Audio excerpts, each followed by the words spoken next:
ಚಿತ್ರದುರ್ಗ ನಗರದಲ್ಲಿ ಇಂದು ಮಾಧ್ಯಮಗಳೊಂದಿಗೆ ಮಾತನಾಡಿದ ವಿಪಕ್ಷ ನಾಯಕ ಆರ್ ಅಶೋಕ್ ರವರು ರಾಜ್ಯ ಸರ್ಕಾರಕ್ಕೆ 1000 ದಿನ ಹಿನ್ನೆಲೆ ಕಾರ್ಯಕ್ರಮ ಮಾಡುತ್ತಿದ್ದಾರೆ. ಯಾವ ಪುರುಷಾರ್ಥಕ್ಕೆ ಕಾರ್ಯಕ್ರಮ ಮಾಡ್ತಿದ್ದಾರೆ? ರಾಜ್ಯದಲ್ಲಿ ಸಿಎಂ ಯಾರೆಂದು ಯಾರಿಗೂ ಗೊತ್ತಿಲ್ಲ. ಸಿಎಂ ಸ್ಥಾನದ ಬಗ್ಗೆ ಪ್ರಶ್ನಿಸಿದ್ರೆ ಮಾಧ್ಯಮಗಳ ಮೇಲೆ ಸಿಎಂ ಕಿಡಿಕಾರ್ತಾರೆ. ರೇಷನ್ ಕಾರ್ಡ್ ರದ್ದು ಮಾಡಿದ್ದಾರೆ. ರೈತರಿಗೆ ಬಗರ್ ಹುಕುಂ ಸಾಗುವಳಿ ಭೂಮಿ ಕೊಡುತ್ತಿಲ್ಲ. ಗುತ್ತಿಗೆದಾರರಿಂದ ಶೇಕಡಾ 80% ಕಮಿಷನ್ ಆರೋಪ ಕೇಳಿ ಬರುತ್ತಿದೆ. ಗುತ್ತಿಗೆದಾರರು ಆತ್ಮಹತ್ಯೆಗೆ ಹಾದಿ ಹಿಡಿದಿದ್ದಾರೆ. ಅಬಕಾರಿ ಇಲಾಖೆಯಲ್ಲಿ 6,000 ಕೋಟಿ ಡೀಲ್ ನಡೆದಿದೆ. 6,000 ಕೋಟಿ ರಾಹುಲ್ಗೆ ಹೋಯ್ತಾ, ಸಿಎಂಗೆ ಹೋಯ್ತಾ, ಅಥವಾ ಅದೇ 6,000 ಕೋಟಿ ಹಣದಲ್ಲಿ ಕಾರ್ಯಕ್ರಮ ಮಾಡ್ತಿದ್ದಾರಾ ಎನ್ನುವ ಪ್ರಶ್ನೆ ಮೂಡುತ್ತಿದೆ. ರೈತರು, ಅಧಿಕಾರಿಗಳ ಸರಣಿ ಆತ್ಮಹತ್ಯೆ ನಡೆಯುತ್ತಿದೆ. ಸರ್ಕಾರಿ ಆಸ್ಪತ್ರೆಗಳಲ್ಲಿ ಔಷಧಿಗಳಿಗಿಲ್ಲ. ಹಾವು, ನಾಯಿ ಕಚ್ಚಿದ್ರೆ ಔಷಧಿಯೇ ಇಲ್ಲದಂತಾಗಿದೆ. ಈ ಸರ್ಕಾರಕ್ಕೆ ಏನ್ ಕಚ್ಚಿದೆ ನನ್ಗೆ ಅರ್ಥ ಆಗ್ತಿಲ್ಲ. ಸರ್ಕಾರ ಬಂದಾಗಿನಿಂದ ಅಧಿಕಾರಿಗಳ ಕಚ್ಚಾಟ ನಡೆಯುತ್ತಿದೆ. ಯಾವ ಪುರುಷಾರ್ಥಕ್ಕೋಸ್ಕರ ಮಾಡ್ತಾ ಇದ್ದಾರೆ? ರಾಜ್ಯದಲ್ಲಿ ಯಾರು ಮುಖ್ಯಮಂತ್ರಿ ಅಂತ ಯಾರಿಗೂ ಗೊತ್ತಿಲ್ಲ. ಮುಖ್ಯಮಂತ್ರಿ ಯಾರು ಅಂತ ಕೇಳಿದ್ರೆ ಮಾಧ್ಯಮದವರಿಗೆಲ್ಲ ನೀವು ಯಾರು ಏಜೆಂಟು ಅಂತ ಪತ್ರಿಕೆಯವ್ರನ್ನೆಲ್ಲ ಅವ್ರ ಮೇಲೆ ರೇಗುವಂಥದ್ದು ಎಲ್ಲ ಮಾಡ್ತಾ ಇದ್ದಾರೆ. ಒಂಥರ ಫ್ರಸ್ಟ್ರೇಷನ್ ಔಟಿದೆ ಅವ್ರಿಗೆ.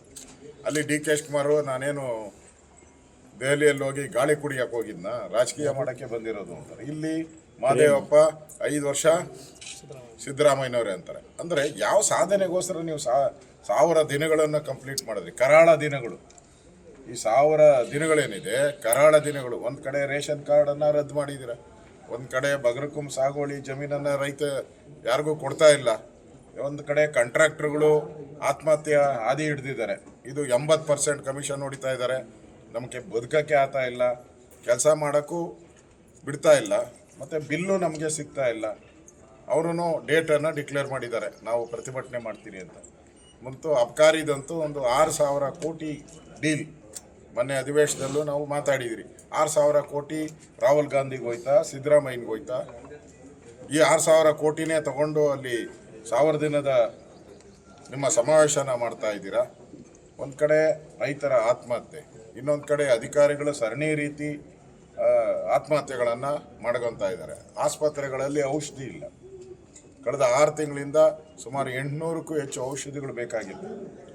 150 ಔಷಧಿಗಳು ಮಾತ್ರ ಕೊಡ್ತಾ ಇದೆ. ಜೀವರಕ್ಷಕ ಔಷಧಿಗಳೇನಿದೆ, ಹಾವು ಕಚ್ಚಿದ್ರೆ ಅದಕ್ಕೂ ಇಲ್ಲ, ನಾಯಿ ಕಚ್ಚಿದ್ರೆ ಅದಕ್ಕೂ ಇಲ್ಲ. ಈ ಸರ್ಕಾರಕ್ಕೆ ಏನು ಕಚ್ಚಿದೆ ಅಂತ ನನಗೂ ಅರ್ಥ ಆಗ್ತಾ ಇಲ್ಲ. ಆ ರೀತಿ ಒಂದು 1000 ದಿನಗಳನ್ನು ಆಚರಣೆ ಮಾಡ್ತಾ ಇದ್ದಾರೆ.